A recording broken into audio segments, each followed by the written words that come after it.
Olá, com alegria retomamos o estudo da Revista Espírita de Allan Kardec.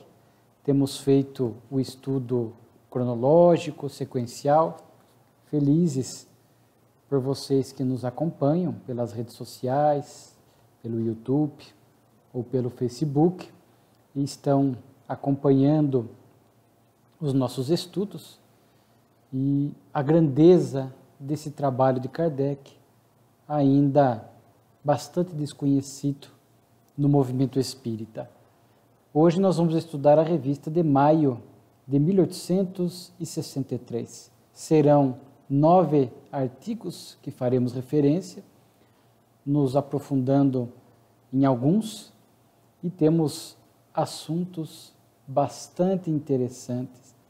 E a lógica, a pedagogia, a forma como Kardec expõe o assunto, a sua objetividade, a sua racionalidade e a sua moralidade, realmente dão à revista espírita esse sabor, essa qualidade realmente imperdíveis. Hoje, o primeiro artigo é praticamente finalizando os processos de Morzine. Para quem acompanha o nosso estudo, para quem está assistindo pela primeira vez, recomendamos, porque esse tema de Morzine foi um processo obsessivo, coletivo, que se iniciou numa comuna, numa região, com aproximadamente 2.500 habitantes. Kardec noticia em abril de 62, que ele toma conhecimento, e depois ele vai desenvolver artigos em dezembro de 62, janeiro de 63, fevereiro de 63, abril de 63, e agora ele coloca como quinto e último artigo no mês de maio. Cada artigo tem uma característica, então por isso que é importante buscar em alguns, ali nos primeiros, ele vai trazer as premissas, os conceitos básicos da obsessão, da influência espiritual. Depois, em outros, ele vai dizer o que os médicos materialistas que lá estiveram apresentaram como causa, e vai estudar, vai comparar dentro de um padrão de um respeito impressionante, sem desdenhar de ninguém. E hoje ele encerra apresentando o que já se pode perceber pelos artigos anteriores, a percepção, a abordagem, a conclusão espírita a respeito desse fato. Lembramos que o senhor Constante era médico, foi citado em outros artigos, visitou e apresentou causas meramente físicas, condições higiênicas, do clima, fisiológicas, da alimentação dos habitantes, para explicar toda aquela série de alteração comportamental que, lembramos, envolveu em torno de 5% daquela comunidade, em torno de 120 a 130 pessoas que entravam no processo de transe, falavam línguas, principalmente mulheres, adquiriam uma força sobre-humana, 2, 3, para segurá-las, proferiam palavras de baixo calão, principalmente contra Deus, contra a religião, enfim, o que para nós está muito claro, um processo obsessivo. À época havia uma imensa dificuldade de se entender dessa forma. E Kardec fala a questão da ideia preconcebida dos materialistas que lá foram, porque já vão com o pensamento fechado para as questões espirituais, buscando meramente questões materiais, que, como diz Kardec aqui, não explica tudo. E ele diz assim: quando uma causa é real, deve explicar todos os efeitos que produz. Se certos efeitos vêm contradizê-la, é que aquela é falsa ou não é a única, e então é preciso procurar uma outra causa, ou com causas. Então vejamos que dentro dessa explicação que o médico deu, de cunho clima, fisiologia, alimentação, não explica tudo. A força sobre-humana no momento do transe, a perda da consciência, não é? Injuriar a religião, ler o pensamento daqueles que estavam fazendo as perguntas, responder em idiomas que as pessoas não conheciam, falar em terceira pessoa, não em primeira pessoa. Então, é claro que Kardec bem viu que não se justifica, né?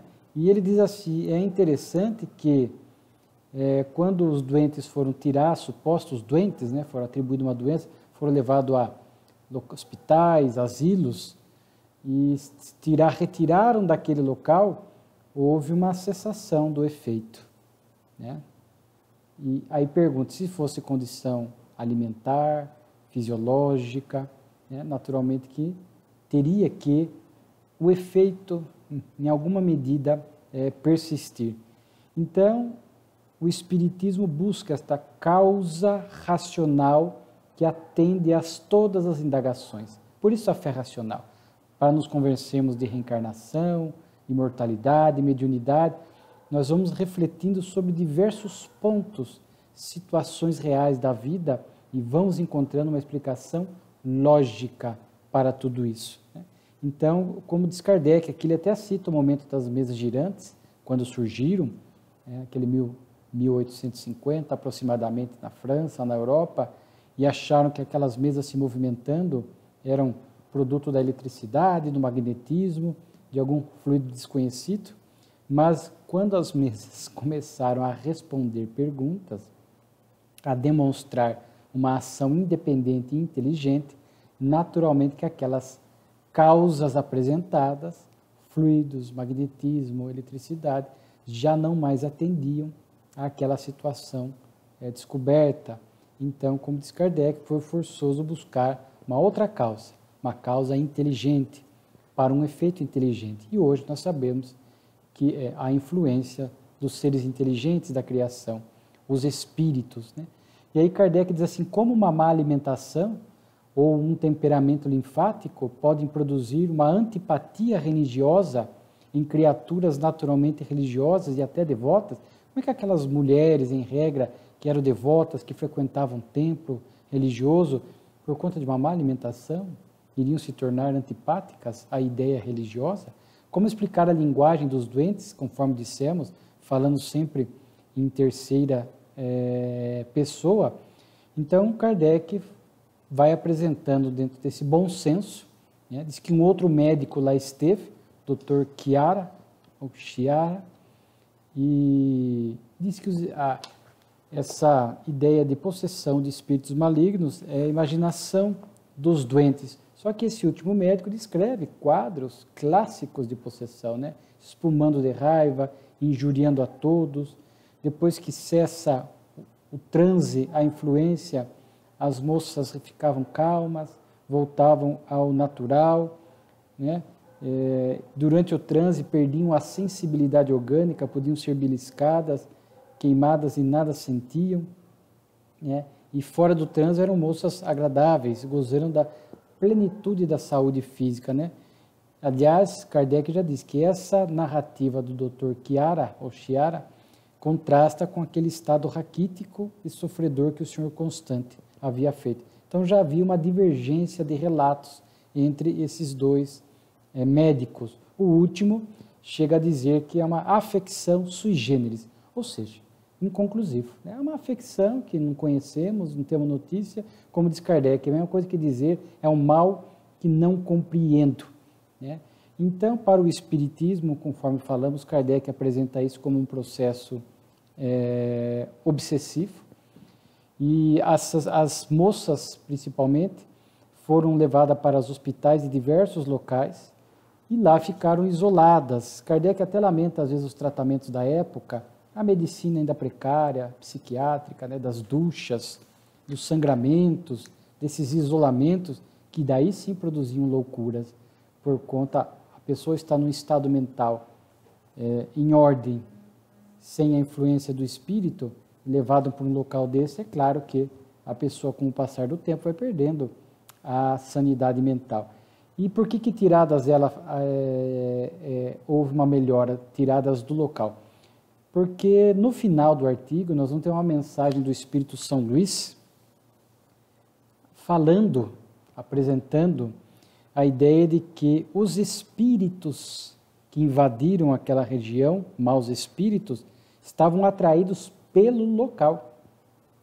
Então, por isso que quando elas foram retiradas, algumas para um hospital, outras para outro local, aquilo não as acompanharam, porque não era um espírito perseguindo uma determinada pessoa ou pessoas, eram espíritos maus, inferiores, ligados ao local, atraídos à região. Olha que interessante, é uma revelação naturalmente feita pelo Espírito São Luís, que diz que um dia melhor compreendeis. Vamos ver, já vimos na Revista Espírita, espíritos que se vinculam a locais. Né? Vimos a questão da Ilhas Maurícia, ou veremos, né?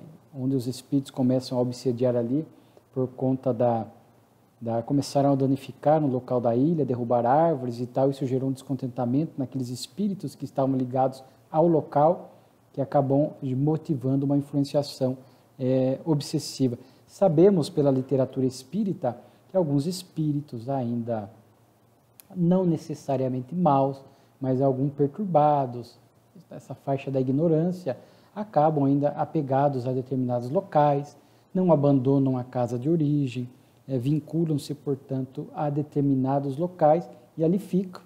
E muitas vezes moradores novos que vêm para o local são muitas vezes repelidos por esses espíritos que, entendo ali médium defeitos físicos, consegue até produzir fenômenos de efeitos físicos para zombar, para causar medo e afastar aqueles novos moradores, né? Então, como diz São Luís, para agir sobre esses espíritos é necessário um fluido bom, uma vibração boa, um coração moralizado.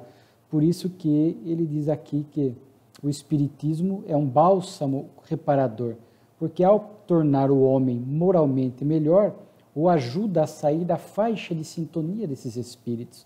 É o que nós já falamos em outras oportunidades. Kardec diz que a obsessão não é desejável, mas quando se instala, é uma ginástica moral, porque para sair da ação dos espíritos, nós temos que nos melhorar moralmente para sair da faixa de sintonia. E junto com tudo isso, as reuniões mediúnicas das casas espíritas, que também ajudam a doutrinar, orientar, instruir, acolher esses espíritos. Porque Kardec, no texto, antes da fala de São Luís, ele vai falar, portanto, dessa visão espírita, né? Ali havia uma subjugação obsessional, diz Kardec, porque as moças e os moços, na sua minoria, perdiam o autocontrole, tinha a vontade paralisada. Por mais que não quisessem, entravam no transe e os espíritos produziam movimento corporais neles contra a vontade. Jogar no chão, rolar no chão, arremessar cadeiras, etc., né? Então, o espírito estava ali neutralizando momentaneamente, como diz Kardec, o eu pessoal, a vontade pessoal. E Kardec diz que o tempo virá quando um dia a sociedade vai entender tudo isso. Inclusive hoje, repetindo, há inclusive um código de diagnóstico de doenças, né? O CID-10 F44.3, que já apresenta a possessão como uma das causas de doenças e transtornos de ordem físico e mental. Então vejamos só como as coisas vão avançando. Kardec vai falar de que o Espiritismo, portanto, nos ensina esta lei da natureza, a ação dos espíritos, que é claro, quando são inferiores, a sintonia, se aproximam dos encarnados, produzem, diz Kardec, efeitos psicológicos, fisiológicos e morais. E é verdade. Se nós permitirmos, vai se estreitando estes laços com os espíritos inferiores pela nossa invigilância, pelo nosso descuido moral, é claro que aquela energia de má qualidade que o espírito inferior traz, as ideias que não são condizentes com as propostas do Evangelho do bem, vão afetar a mente, a psique, fomentando conflitos, dramas emocionais, afetando o corpo físico, gerando doenças, portanto, né? E afetando o moral, porque se a pessoa não se apercebe ou vai dando vazão e vai acolhendo aquilo que o obsessor traz como proposta de vida, naturalmente que o seu comportamento deixa a desejar no que diz respeito a esses aspectos morais. Kardec aqui diz que o exorcismo não resolve. Há um episódio lá em Morzine que foram levados várias dessas moças em transe para a igreja, dentro, portanto, para eles de um solo sagrado, num local santo, e mesmo assim os espíritos quebraram, não obedeceram, xingaram, né, foram até deselegantes com os padres, né, dizendo que ali não havia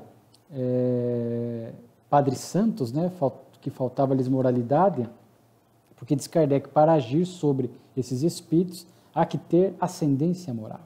Por isso, Jesus, no Evangelho, quando se deparava com um caso de influência espiritual, ele dava ordem, afasta-te. Mas não era pela palavra, pela força da palavra, pela energia da palavra, mas pela vibração de Jesus, pela sua amorosidade, portanto, pela sua autoridade moral com que esses espíritos, de fato, cessavam aquela influência. Né? Como fazia? Pelo amor. E Jesus os acolhia. Já falamos, não é que ele cessava a obsessão cuidando apenas dos encarnados. Jesus estava ali sempre com um grupo de espíritos do bem junto dele, que acolhiam esses espíritos obsessores que estavam dispostos a receber a essa ajuda. Então, a gente percebe que é muito importante, somente quanto mais endurecido é o espírito, lembrando Jesus, para determinada categoria de espíritos, é necessário jejum e oração. Jejum dos maus atos e a oração sincera, fervorosa na direção de Deus.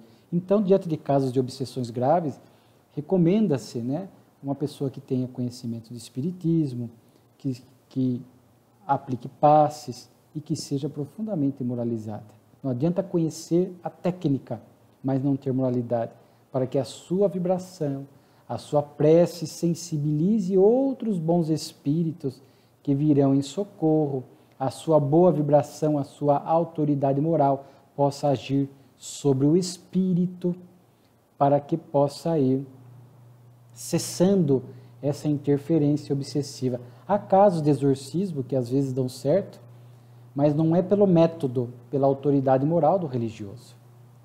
Porque existem pessoas de determinados cargos religiosos que adotam o exorcismo, mas elas conseguem o resultado eficiente justamente por conta da autoridade moral, da moralidade, da amorosidade que trazem, portanto, acabam fazendo com que aquele espírito a obedeça, mas não pelo método, mas sim pela moralidade.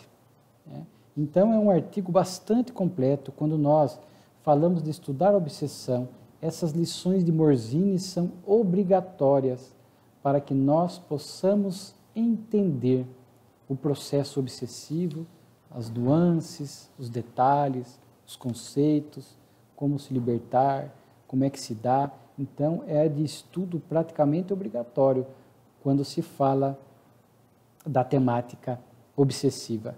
Outro item aqui interessante, na sequência, né, algumas refutações. Novamente, vamos nos deparar com Kardec tomando conhecimento de ataques levianos feitos ao espiritismo e ele mantendo a sua envergadura moral, sem entrar em discussões estéreis, mantendo um padrão de equilíbrio e desenvolvendo as temáticas e mostrando a lógica que a doutrina espírita nos apresenta, né? Então, aqui algumas refutações, quando ele toma conhecimento, né, de vários pontos que foram trazidos contra o espiritismo, né?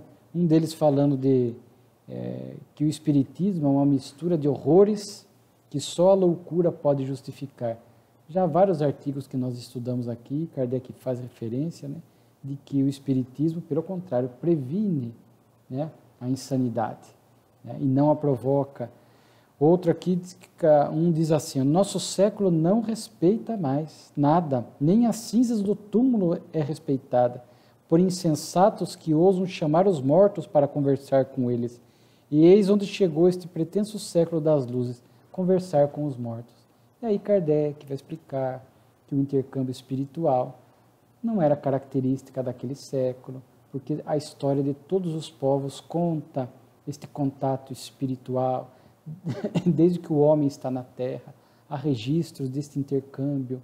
Não havia a palavra médium, mas usavam-se outros nomes, né, para designar essas pessoas que tinham este contato, entre aspas, sobrenatural, incompreendido à época, né? Então, hierofantes, pitons, pitonisas, profetas, enfim, sibilas, vários nomes que se davam a essas pessoas, né? Então, quando a pessoa vem falar, atacar o espiritismo em relação ao contato com os mortos, o espiritismo não criou, apenas ampliou o conhecimento e trouxe uma ética, né, como diz Kardec, porque olha a racionalidade de Kardec. Uns dizem que é o diabo, outros falam que são os mortos que não deveriam profaná-los. Ora, ou é o diabo, ou são os mortos que voltam, né? Então, ele diz assim, se são os mortos, então não é o diabo. Admitindo que sejam os mortos, reconhecemos profanação em chamá-los levianamente, por motivos fúteis e, sobretudo, para fazer disto profissão lucrativa. Então, vejamos que o próprio Espiritismo não é a favor desse contato com os mortos por frivolidades, para encontrar tesouros, ganhar na loteria, para questões fúteis. Por isso Moisés, em Deuteronômio, fez a proibição, porque era uma relação realmente muito pobre, muito inferior. Então o Espiritismo trouxe ética, disciplina para este intercâmbio espiritual, né? E falar que é o diabo também não encontra amparo nem no Evangelho, porque Jesus mantém intercâmbio com 2 mortos no Monte Tabor, Elias e Moisés. João, em sua carta, diz, não creais em todos os espíritos, mas provai se são de Deus. Portanto, os bons espíritos também se comunicam com os encarnados. Não acreditar, quer dizer, nós temos que avaliar pelo conteúdo, pelo que se fala, pelo que se apresenta. Então, para nós é algo natural a questão do intercâmbio. E, por fim, as críticas vão falar das penas eternas, como uma doutrina que nega as penas eternas, e a gente percebe que aí está a grandeza do Espiritismo também, né? Porque Kardec ainda chega a dizer, as penas eternas não foram capazes de frear os equívocos, os erros, os crimes, né? Se prestou a uma determinada época, através do medo, o fogo do inferno, mas hoje, pela lógica, o Espiritismo não apresenta um Deus justo. Um Deus que é amor não poderia punir eternamente. Uma mãe, um pai e um filho, às vezes você pega um filho desequilibrado, criminoso, um pai e uma mãe boa, como é que o pai e a mãe serão felizes no céu, sabendo que o filho está sofrendo eternamente no inferno? Alguns dizem, não, mas daí apaga-se os laços de afetividade, eles não lembram do filho, é pior. O Espiritismo fala que após a morte mantém-se os laços de família, o sentimento, o afeto. Se o espírito está em sofrimento pelas suas escolhas, é temporário. Mesmo o suicídio, não há penas eternas, que é incompatível com a misericórdia e com a amorosidade do Pai em relação a nós, né? Então, e aí Kardec também vai falar, porque alguns chegam a dizer que tem que pôr polícia nos centros para que os espíritas não entrem, né? Aí Kardec, naquela época, só em Paris havia 600 mil espíritas e simpatizantes. Não havia centros suficientes. Então Kardec vai defender, dentro daquele contexto, que não havia a necessidade dos templos e dos centros, porque o Espiritismo é uma questão de convicção íntima. Então o Espiritismo naquela época cresceu de tal forma, se propagou de tal forma, que não havia dirigentes e pessoas capazes de montar tantos centros espíritas para acolher tantos espíritas que surgiram de uma para outra hora. Então, por isso que Kardec fala, muitos desses simpatizantes não estão vinculados a nenhum grupo, a nenhuma sociedade, porque não os havia em quantidade suficiente para acolher todos. E muitos eram simpatizantes, mantinham esta convicção íntima. Não havia estrutura, não havia dirigentes, era diferente de hoje. Hoje, o Espiritismo se organizou com o tempo, qualificou pessoas, formou dirigentes, formou trabalhadores. Então, hoje, as cidades possuem as casas espíritas em condições de acolher aquelas que querem estudar a doutrina espírita. Então temos os grupos de estudo, o grupo mediúnico, mocidade, evangelização, né, etc. Então hoje se estruturou. Mas naquele primeiro momento da doutrina, de uma para outra hora, como é que surgiriam casas espíritas?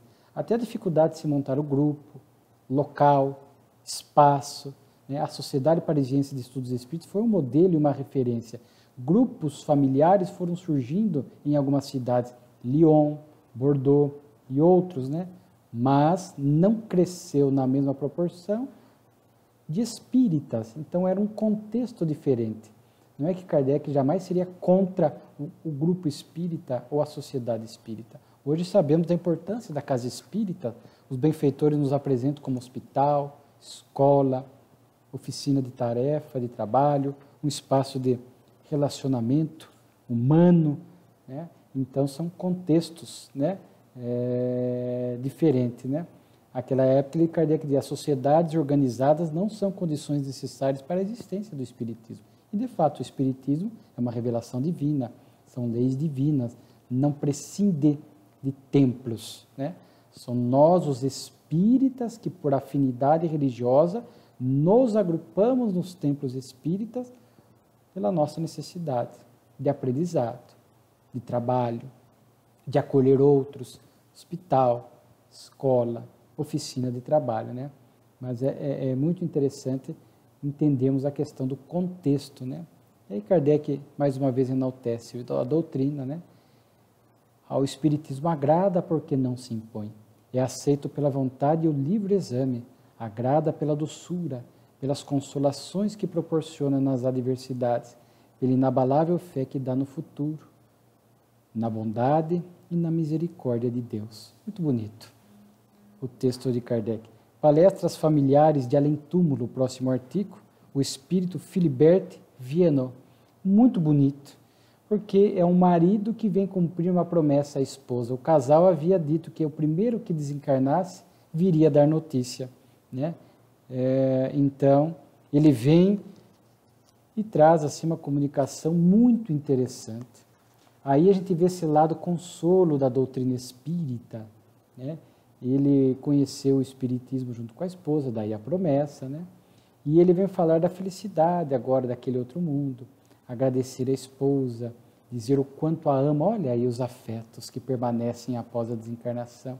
Quão belo é ver um espírito após a desencarnação dizer ao ente querido, à esposa, ao pai, à mãe, ao filho, estou vivo, amo, continuo amando vocês. E como ele diz aqui, continuarei junto de vocês, inspirando, ajudando, para que vocês possam estar no caminho do bem, né?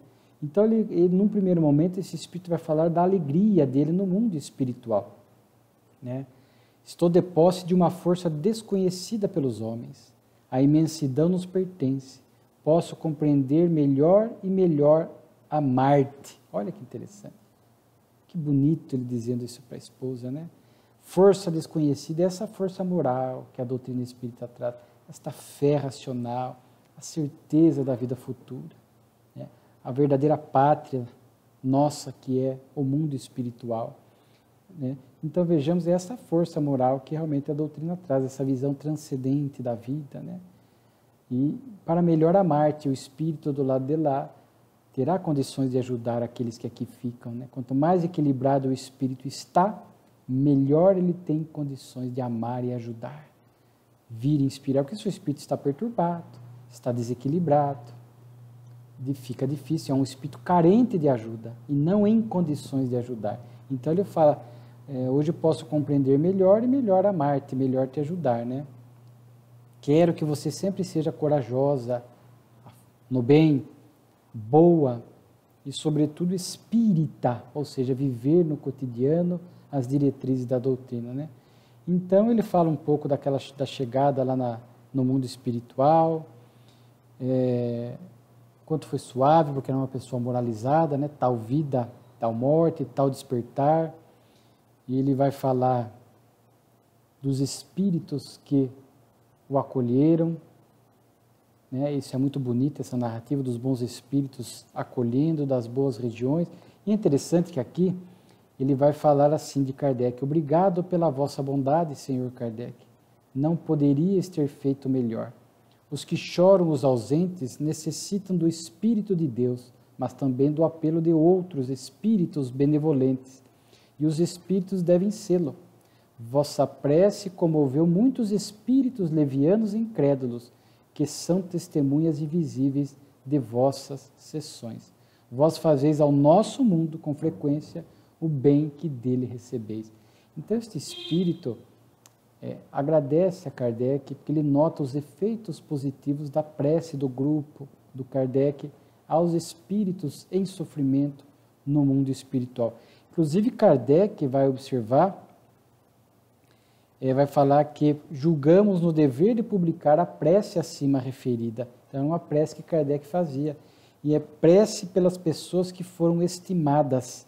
E essa prece vai constar daquela coletânea de preces do Evangelho segundo o Espiritismo, no capítulo 28. Essa prece em particular, vejamos a Revista Espírita, ajudando na formação das obras fundamentais do Espiritismo, nos itens 62 e 63, preces por aqueles que amamos, né? Então foi por conta desse espírito elogiar as preces de Kardec aos espíritos em sofrimento, que Kardec então publica aqui na Revista Espírita, e essa prece vai depois estar na obra O Evangelho segundo o Espiritismo.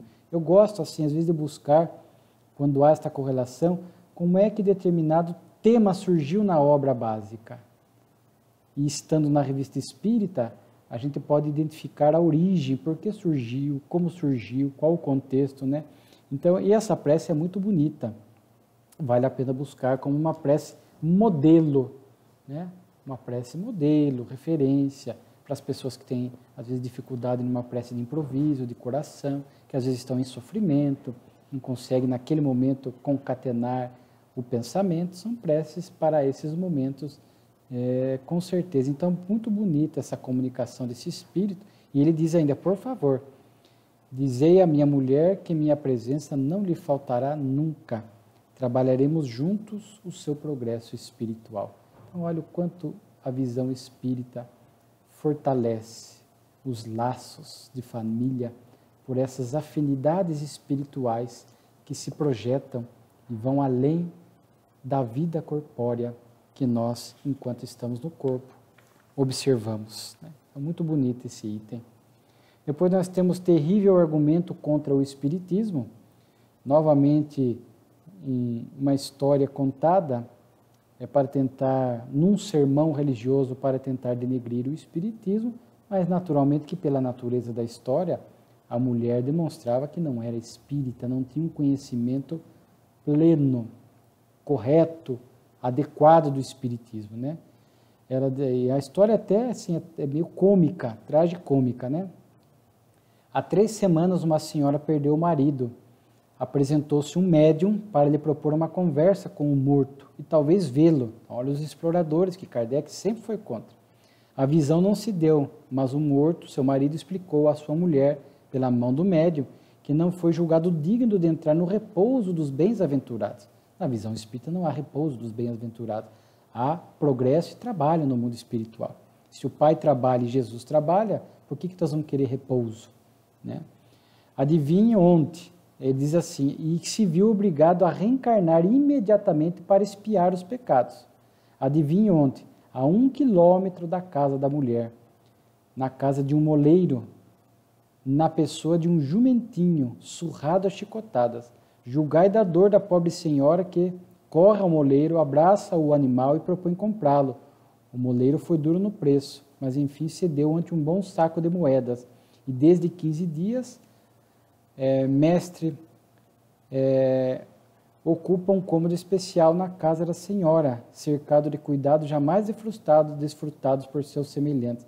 Ou seja, ela acreditou que o marido morreu e porque não merecia, porque tinha expiações, voltou imediatamente no corpo de um animal, que ela levou para casa e começou a cuidar com todo o carinho, porque achou que era o marido. Então diz aqui, Kardec, sem dúvida, o orador ignorava que o Espiritismo ensina sem equívoco que a alma não pode animar o corpo de um animal. O espírito, né? O espírito não regride, por isso não somos a favor da metempsicose, quando acredita que a alma podia, por expiação, voltar a corpos animais e, em alguma seita, até vegetais. Então, o espírito não regride, não pode voltar a corpos animais, né? E aí Kardec, inclusive, vai falar das chamas eternas, né? As chamas eternas do inferno, perspectiva ainda menor consoladora, porque essa mulher viúva certamente teria respondido: prefiro saber que meu marido está na pele de um jumento do que sendo queimado por toda a eternidade. Então a gente vê que as penas eternas realmente não atendem a nenhuma perspectiva do nosso raciocínio, né? Outra questão, palavras sérias contra cacetadas, né? Aqui o lado moral de Kardec, né? Onde ele viu, né? Na verdade, uma verdadeira notícia, né? Equivocada, fake news. Sempre existiu aquelas pessoas que distorcem os fatos, né? Aqui uma pessoa chegou a dizer que ouviu de alguém que esteve na casa de Kardec e havia 30 testemunhas e que os que lá estavam acabaram recebendo quase que, na verdade, uma verdadeira surra dos espíritos, né? Tanto que ficaram marcados, né? Violenta cacetada recebida, né? Então, vejam só, e tentaram denegrir, como se falasse, olha, quem segue Kardec, quem está com Kardec, olha o que acontece, né? Primeiro Kardec ainda vai falar, né? Bom, se de fato não aconteceu, mas se acontecesse, seria uma prova irrefutável da existência dos espíritos. Diante de 30 testemunhas, né? As pessoas receberem pancadas dos espíritos, uma prova irrefutável. Mas não aconteceu, né? Então Kardec aqui desenvolve um artigo, simplesmente dizendo que cabe ao espírita semear a ideia, espalhar pela doçura e pela persuasão e deixar aos nossos antagonistas o monopólio da violência, né? Então, cabe ao espírita seguir esse modelo de Kardec na Revista Espírita, e não entrar em contendas, não devolver violência por violência, calúnia por calúnia, né? Então, estamos vendo ao longo do estudo da Revista Espírita ataques a Kardec, fake news, ataques ao espiritismo, distorções, má fé. Kardec em nenhum momento rebaixou, simplesmente ele manteve-se moralizado e apresenta sempre artigos. Então assim deve ser o espírita, né? Que tem aqui, como ele diz aqui, o dever de esclarecer aos que o procuram de boa fé, né? Porque não vale a pena discutir com os antagonistas, entrar em discussão por questões religiosas não vale a pena. Debater-se equilibradamente ideias, sim. Esclarecer aos que nos procuram, sim. E para esclarecer com fidelidade, temos que estudar, para não colocar nesses esclarecimentos ideias pessoais, achismos que distorcem o espiritismo, né? Outro artigo, exame das comunicações mediúnicas que nos enviam. Interessante Kardec dizer aqui, né? Que de tantas e tantas comunicações publicadas na revista até então, ele ainda tinha 3.600 comunicações guardadas. E aí ele vai dizer que das 3.600, 300 se prestava a publicar, seriam publicáveis, e 100 de um mérito incontestável. Então, em média aqui, 3%. 3%. Então, Kardec vai insistir nessa questão do cuidado que temos que ter de analisar o que vem do mundo espiritual. O médium deveria ser o filtro principal, mas às vezes está obsediado, fascinado, não estuda, não se moraliza e através dele vertem ideias equivocadas, porque existem espíritos, conforme aprendemos com a doutrina, em diversos graus de evolução, os pseudo-sábios, os zombeteiros, né, realmente os que querem atacar a doutrina, o Cristo, né? Então, Kardec fala o quanto importante é o grupo mediúnico. Porque quando o médium está no grupo, acolhido, pertencente a um grupo, porque o grupo mediúnico é um ser homogêneo, deve ser homogêneo, é um ser coletivo, todas as mensagens psicofônicas, psicografadas que acontecem no grupo devem ser analisadas pelo dirigente, pelos demais. Então, se vê uma mensagem meio estranha, meio equivocada, que não é fiel às bases, Se o médium não percebeu, falhou o primeiro filtro, o grupo deveria ser o segundo filtro. O dirigente falou, olha, essa comunicação está estranha por conta disso. Kardec nos deixa um exemplo extraordinário em O Livro dos Médiuns, capítulo 31, quando ele mostra este exame das comunicações. Ele ali refuta algumas comunicações, mostra o porquê, aonde está o ponto estranho. Né? Então, este texto aqui, Exame das Comunicações, é muito atual, porque às vezes falha o médium que está orgulhoso, que não estuda, que fica então, cai facilmente na mão desses espíritos, e aí por orgulho, por aplauso, por destaque, passa a publicar livros, passa a circular mensagens nas redes sociais de péssima qualidade, porque ele não está servindo de filtro. Muitas vezes se afasta do grupo, isola-se, aí não tem esse segundo filtro, ou o grupo caiu na fascinação também, por falta de estudo, por falta de cuidado, por falta de vigilância, e aí o grupo também já não é mais capaz de fazer este filtro, e aí tudo que ali se produz é publicado, circula e chega em mentes incautas, que não estudam, que vão adotar aquilo como verdadeiro, que vão achar aquilo que é espiritismo, como a do jumentinho. Se a pessoa não estuda e alguém chega e fala, olha, o espiritismo tem uma história que o marido morreu e voltou no corpo de um jumentinho porque ele tinha muitas expiações, muitos débitos, a pessoa que não conhece vai acreditar. Mas como é que um espírita se propõe a lançar uma ideia dessa? Então esse texto de Kardec é muito atual porque convivemos na atualidade com uma enxurrada de obras de má qualidade. Claro que há as de boa qualidade, há os bons médiuns. Né? Aqui diz Kardec que os bons espíritos ensinam mais ou menos a mesma coisa por toda parte, a universalidade dos ensinos. Né? Então há médiuns que querem ser detentores de verdades exclusivas. Cadê a universalidade? O orgulho, que está acima de Kardec, acima da doutrina e muitas vezes acima de Jesus, porque quer deixar sua marca pessoal, trazer algo diferente e às vezes escandaloso, né? Então, por isso, nunca seria demais recomendar a esses não confiar em seu próprio julgamento. É nisto que os grupos são úteis, pela multiplicidade de opiniões que podem ser colhidas, né? E aí ele vai falar dessa 100 de mérito incontestável. Né? Então, no Livro dos Médiuns, na Revista Espírita, e o próprio exemplo de Kardec, de tomar muito cuidado em analisar as comunicações. Na dúvida, como diz Erasto, é preferível rejeitar 10 verdades do que aceitar uma mentira, um fato falso. Está faltando um pouco desse bom senso, né? Infelizmente. Depois tem um item aqui, perguntas e problemas, espíritos incrédulos e materialistas. Aquele marido que deu a comunicação para a mulher, no texto Palestras Familiares Além Túmulo, ele diz assim, num dado momento, que foi a prece que Kardec fez, né? Pela prece comoveu muitos espíritos levianos e incrédulos. E aí a pergunta que se faz, a título de aprendizado doutrinária, como pode haver espíritos incrédulos no mundo espiritual? Como pode haver espíritos materialistas no mundo espiritual? Se eles estão lá, do lado de lá, né? Materializa, né? Que às vezes acabam acreditando-se, né? Aqui diz, compreende-se a incredulidade em certos espíritos, mas não se compreenderia o materialismo, pois o seu estado é um protesto contra o reino absoluto da matéria e o nada após a morte.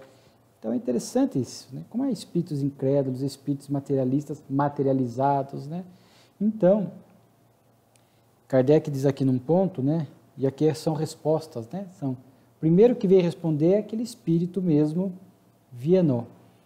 Ele próprio vai dizer que não tem muito conhecimento, que ele não pode se aprofundar muito na questão, né? Mas a primeira coisa que ele vai dizer é que acreditava-se falsamente que quando a pessoa morre, ela adquire uma porção da verdade. Ela chega do lado de lá, liberta-se da ignorância e, como que por osmose, num passe de mágica, adquire conhecimento. E não é verdade. Os espíritos despertam do lado de lá, tal qual eram aqui, no mesmo patamar intelecto-moral. Não há essa evolução pelo ato de morrer. Então, se o espírito era incrédulo, era descrente, duvidava, materialista, ele chega do lado de lá.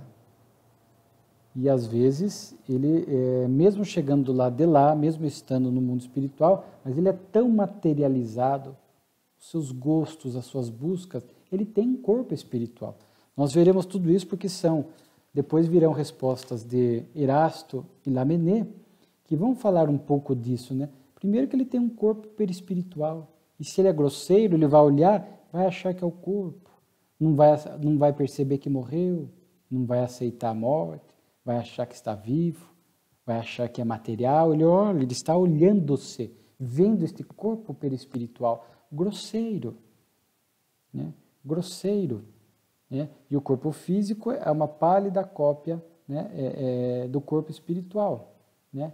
Então, a gente percebe que estão ligados, célula a célula, o corpo espiritual é o modelo organizador biológico, é ele que desde a concepção começa a nortear a formação do corpo físico e imprime nele as necessidades evolutivas.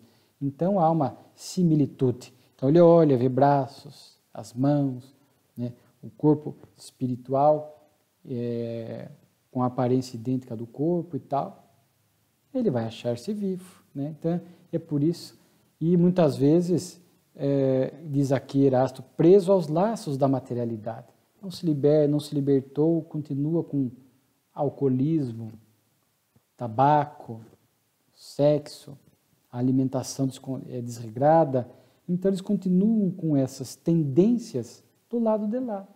Então todo este estado faz com que o espírito ainda se mantenha por opção, por não buscar luz, por não se arrepender, por querer não mudar atitudes, não buscar conhecimento, que há bons espíritos sempre nessas regiões querendo socorrer e acolher.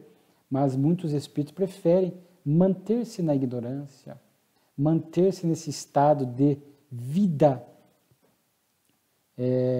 através das paixões do lado de lá.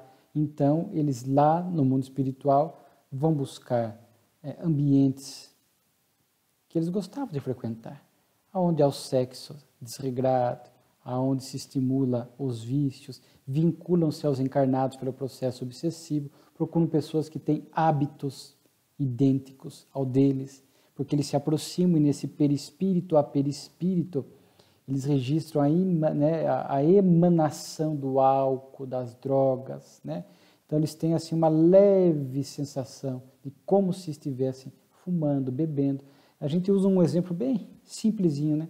É como uma pessoa que gosta de fumar, não está fumando, e ela sente a fumaça, e aquele cheiro da fumaça já gera uma parcial satisfação, né?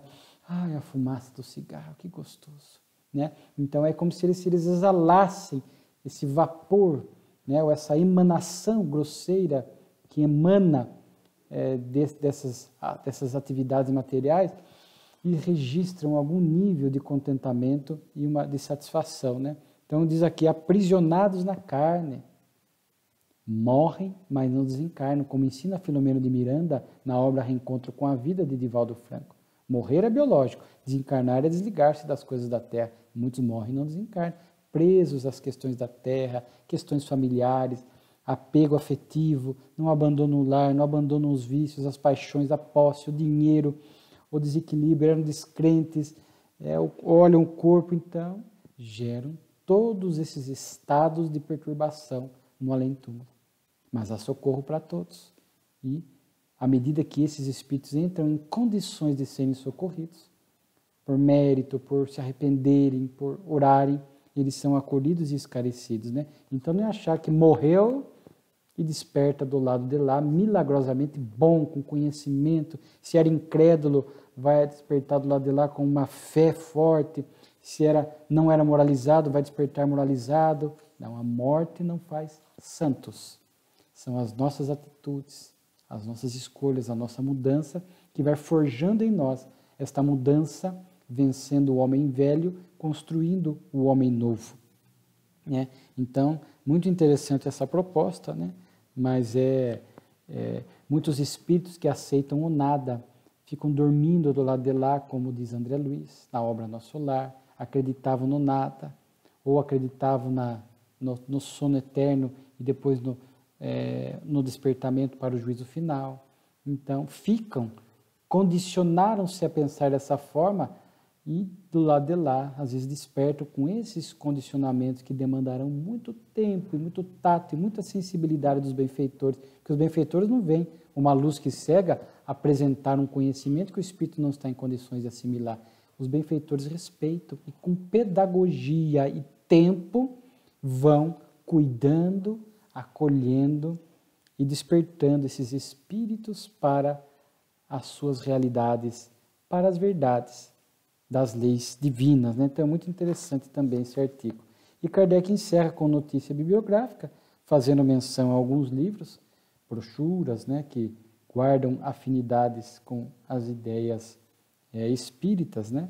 Então Kardec sempre analisa algumas obras e indica aos leitores da revista. Aqui ele vai citar algumas brochuras, 2 brochuras, né? Vai falar de um jornal com artigos de espiritismo, né? Vai falar inclusive que Bordeaux logo mais teria uma própria revista especial onde ia tratar de espiritismo e tal. Então Kardec aproveita a revista para trazer todas essas notícias também atinentes ao movimento espírita daquela época, né? Então vejamos quanta coisa, né? Quanta beleza, quanta luz, quanto esclarecimento nós vamos encontrando nessa abençoada obra, tarefa de Kardec, que é a Revista Espírita, e sempre contando com vocês na sequência dos nossos estudos. Muito obrigado.